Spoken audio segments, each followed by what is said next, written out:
Do grupo de Fraternidade Espírita de Ouro Preto, eu sou Pedro Henrique e no Pode Fraternizar de hoje falaremos sobre o passe magnético e o passe espírita. Neste episódio eu converso com Verônica Medeiros, terça-feira, 13 de junho de 2023. Olá gente, sejam muito bem-vindos e bem-vindas a mais um episódio do Pode Fraternizar, o podcast do Fraternidade.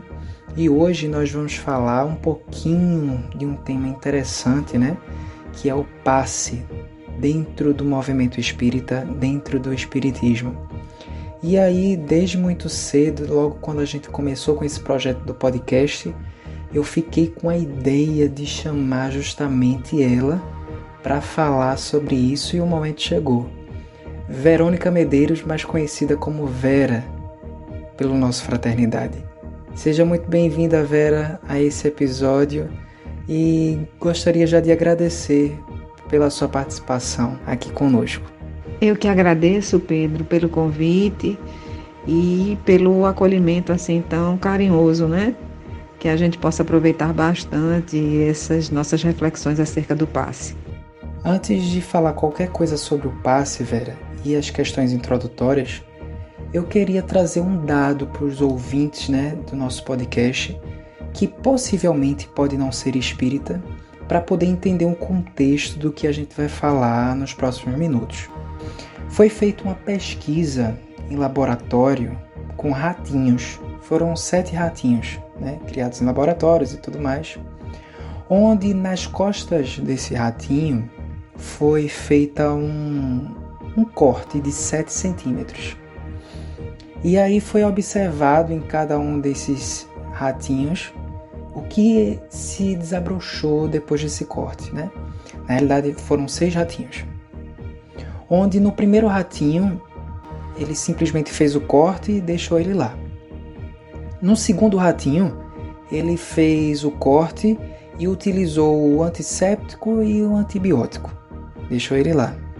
O terceiro ratinho ele fez o corte de 7 centímetros e deixou com o passe. No quarto ratinho, ele fez o corte de 7 centímetros e deu apenas algo fluidificado, ou alguma comida, ou água. No quinto ratinho, ele fez o corte de 7 centímetros e fez os dois, tanto o passe quanto algo fluidificado, água ou comida. E no sexto ratinho, ele deu todas as tratativas, antisséptico, antibiótico, ou passe e algo fluidificado. E aí ele observou a evolução dessa ferida que ocasionou após esse corte, em 7 centímetros. No primeiro ratinho em que ele não fez nenhuma intervenção, a ferida infeccionou e aumentou de tamanho. Ele não morreu, mas posteriormente ele foi com a sua própria defesa do organismo tratando aí essa ferida. No segundo ratinho, em que ele só fez a tratativa com antibiótico e antisséptico, ele melhorou 1 centímetro por semana. Ou seja, esse ratinho ficou recuperado da ferida em 7 semanas. No terceiro ratinho, em que ele só aplicou o passe como tratativa, esse ratinho melhorou 3 centímetros por semana. Então, 2 semanas e alguns dias, o ratinho já melhorou. No quarto ratinho, em que ele só deu algo fluidificado, água ou alguma comida, o ratinho também melhorou 3 centímetros por semana. A sua feridinha nas costas melhorou em 3 centímetros por semana. No quinto ratinho, em que ele deu como tratativa apenas o passe e algo fluidificado, ele melhorou 4 centímetros por semana. Ou seja, 1 semana e quase 6 dias ele melhorou.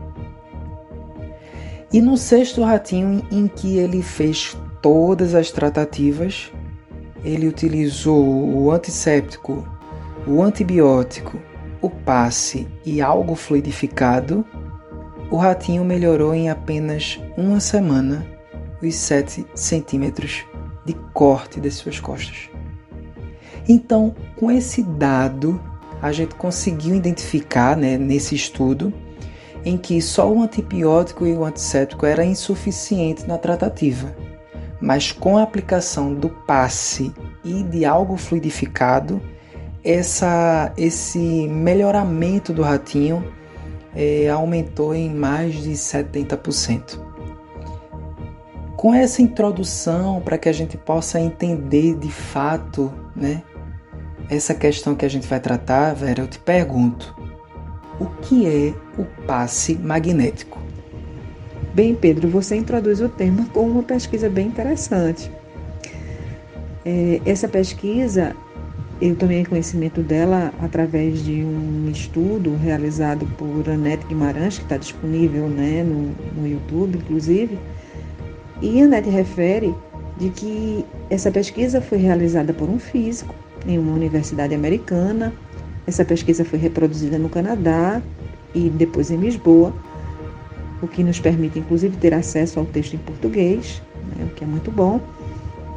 E o que ela diz é que este físico iniciou essa pesquisa com o propósito de provar que a transmissão dessa energia era uma falácia, era charlatanismo, e se surpreendeu com os resultados. Ele chegou a pedir, inclusive, que ela fosse reproduzida por outros colegas pesquisadores de outras áreas de estudo, e as análises que foram obtidas através desses colegas também chegaram aos mesmos resultados. Esses resultados corroboram com o entendimento da doutrina espírita de que é possível a transmissão de uma energia, um fluido vital, que sob determinadas condições pode ser utilizado para finalidades terapêuticas, sim, produzindo um equilíbrio do campo energético dos seres orgânicos. Mas vamos nos dirigir mais especificamente à sua pergunta, O que é o passe? Bom, para responder essa questão, precisamos dizer que o ato de impor as mãos para aliviar ou curar enfermidades tem evidências na história da humanidade desde os tempos mais primitivos. Não é um tema atual, faz parte da história da humanidade. Registra-se que no século XVIII, o médico Franz Antoine Mesmer teria se aprofundado nos estudos sobre o magnetismo animal. Mesmer afirmava que existe um fluido universalmente difundido e que poderia ser transmitido com propósitos terapêuticos. O magnetismo animal, portanto, foi bastante difundido nesse período. Kardec, inclusive, refere que o magnetismo teria preparado o caminho para o espiritismo e que o rápido progresso do espiritismo seria devido à vulgarização dos conhecimentos da doutrina de Mesmer. Observamos a aproximação das duas doutrinas, expressas inclusive no uso nas instituições espíritas das práticas do passe magnético e da água magnetizada ou fluidificada, como é mais conhecida. No entanto, os estudos de Kardec ampliaram o conceito do fluido magnético apresentado por Mesmer e ainda associaram a intervenção dos espíritos na aplicação e transmissão dessa energia através dos passes. Então eu poderia dizer que o passe magnético seria um conjunto de técnicas, desde a imposição das mãos ou a passagem das mãos sobre o corpo de uma pessoa doente, com o objetivo de equilibrar suas energias, ou mesmo de curá-la. Para o espiritismo, essa classificação ainda é mais específica pela associação com a origem do fluido, visto que, como dissemos anteriormente, Kardec refere que os passes, ao sofrerem a influência dos espíritos, não transmitiriam apenas o fluido vital animalizado, o fluido magnético, mas também fluidos de natureza espiritual. Então, o passe magnético seria assim denominado quando apenas as energias do magnetizador seriam transmitidas na aplicação dos passes. Antes de te perguntar, Vera, sobre o funcionamento do passe, eu gostaria de te perguntar sobre o que é o perispírito. Eu sei também que o perispírito possui centros de forças. Que centros de forças são esses?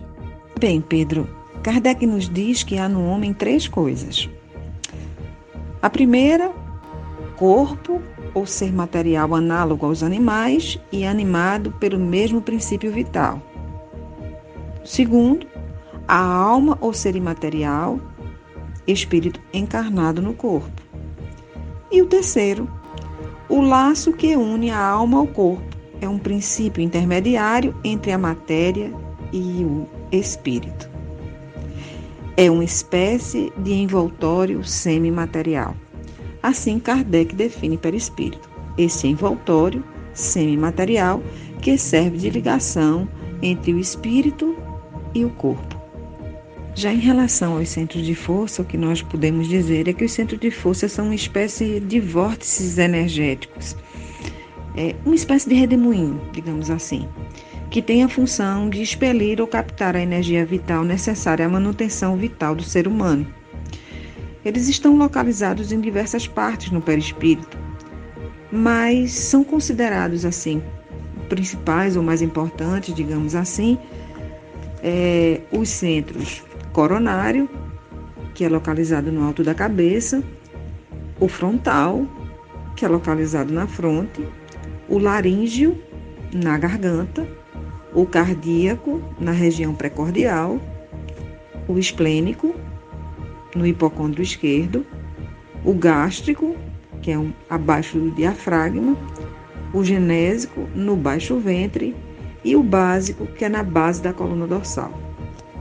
Maravilhoso! Agora que a gente já entendeu sobre o centro de força e o perispírito, agora eu quero saber como é o funcionamento do passe. A gente tem o passe magnético, que você já falou, e o passe espírita, né? Como é o funcionamento disso aí, espiritualmente falando, Vera? O passe espiritual seria aquele que se verifica pela doação fluídica direta dos espíritos ao paciente, sem interferência dos médiuns. Em paralelo ao estudo que eu acabei de mencionar sobre os ratinhos, Vera, a gente também teve sobre os humanos, onde foram divididos em 2 grupos, né? Onde o primeiro grupo não sabia que um dos tratamentos era o passe, e o outro grupo sabia que um dos tratamentos era o passe. Agora sim, não necessariamente o tratamento era de um corte, como foi dos ratinhos, mas qualquer outra enfermidade. E aí, no grupo que não sabia, os resultados do tratamento foram iguais aos dos ratinhos, né? E o grupo que sabia do passe como uma das formas de tratamento, houve 2 tipos de resultados. Um grupo foi superior ao dos ratinhos, ou seja, eles melhoraram mais rápido do que os ratinhos. E o outro grupo não teve resultado nenhum com a aplicação do passe, porque eles sabiam que uma das tratativas era o passe. Aí eu te pergunto, Vera, até onde a gente como paciente, ou seja, aquele que vai receber o passe, pode interferir nessa atividade, né? Nessa ação do recebimento dos fluidos energéticos? Essa segunda pesquisa, realizada com humanos, tem outro componente, né? Afinal de contas, o homem já entra no processo com a sua capacidade analítica, com emoções, com crença ou descrença, né? Negando ou afirmando que o fenômeno seja possível. Então, aspectos emocionais de conduta com certeza ampliariam ou reduziriam a captação dos fluidos irradiados através do passe. Eu estabeleceria um raciocínio paralelo com uma explicação de Kardec na Gênesis, no capítulo dos fluidos, em que ele faz referência ao poder curativo afirmando que o desejo, quanto maior for o desejo, né, do médium curador, tanto mais forte, mais abundante seria a emissão fluídica, haveria maior penetração e mais qualidade, né, nos efeitos produzidos, né, na pessoa que recebe essa irradiação fluídica. Então, estabelecendo esse paralelo, eu deduziria que para quem recebe o passe, as condições de receptividade, de fé, de confiança, o estado de oração, enfim, eu disse, influenciariam sim, né, na captação dessas energias. Então, pelo que você está contando, né, Vera, a gente tem que se atentar justamente à intenção, né? O que nós estamos pensando. E aí a gente precisa se atentar a essa questão, porque muitas vezes a gente cai no ritualismo, né? A gente, até espíritas mesmo, a gente encontra pessoas que buscam algo como um talismã que possa nos proteger de algo, né? Alguma coisa material, medalhas, né? Sobre essas questões, como se a coisa fosse repelir os espíritos ou atrair determinados espíritos, que na realidade não é, né, Vera? É a intenção, né? É o pensamento que definitivamente afeta os espíritos, né? Antigamente eu tinha alguns familiares que gostavam de colocar sal grosso atrás da porta, não sei o quê, né? Como se o sal, materialmente falando, fosse afetar os espíritos, né? E quando a gente vai para a questão dos fluidos, né? Como a gente está falando do passe, isso fica muito bem entendido, que na realidade não é a questão do sal, e sim o pensamento, a prece, o que está sendo feito naquele ambiente, energeticamente falando, espiritualmente falando. E aí, entrando nessa questão, a gente, no centro espírita, precisa estar usando para receber o passe ou para aplicar o passe roupa branca, a gente precisa estar descalço, a gente precisa estar em alguma posição específica para poder ter a atuação do passe, digamos assim, mais perfectível possível. Bem, Pedro, o passe é uma terapia espírita que não tem contraindicação, né? Qualquer pessoa pode acessá-lo. No entanto, só se justifica o seu uso para aqueles que estão com alguma enfermidade, padecendo de algum mal físico ou espiritual. Se estamos bem, não há qualquer necessidade de tomar passe. Herculano Pires dizia que o passe é tão simples que não se pode fazer mais do que dá-lo. Portanto, nenhuma dessas práticas citadas por você são necessárias. Como você mesmo referiu, o importante é que tanto o passista quanto o paciente estejam movidos pela vontade firme de doar e receber, respectivamente. Então, o pensamento, a oração, a ligação com a espiritualidade, bem, são imprescindíveis, né? Entendo que os benefícios do passe são inegáveis, mas como as pessoas têm uma sede de cura, de não sofrer, né, de se libertar e se livrarem de seus sofrimentos, o que eu posso dizer é que a cura tem sempre relação com o mérito, né? Então lembremos de Jesus, tua fé te curou, vai e não peques mais. Agora, Vera, nessa última pergunta que eu quero te fazer, eu vou te fazer uma pergunta bastante pessoal, que pode até ser a dúvida de algum ouvinte que está aqui nos acompanhando. Sobre o passe à distância. O passe à distância realmente existe? Ele existindo, na realidade, ele é a ação da prece, né, da oração, ou o passe à distância tem algum outro elemento mais forte que a prece, né? Ou que a oração? Por que eu estou te fazendo essa pergunta? Porque muitas casas espíritas, né, no entendimento do movimento espírita, se faz o passe à distância. E aí Onde é que fica a diferença, por exemplo? Não, agora nós vamos fazer uma prece para as pessoas enfermas, para os espíritos que estão necessitando, uma vibração e tudo mais. Para o passe à distância, não. Agora nós vamos fazer o passe à distância. E aí tem toda aquela preparação para que aconteça o passe à distância. Não seria, então, o passe à distância justamente a ação da prece, ou eu estou realmente me equivocando, ou tem algum outro elemento aí que você pode clarear essa minha observação?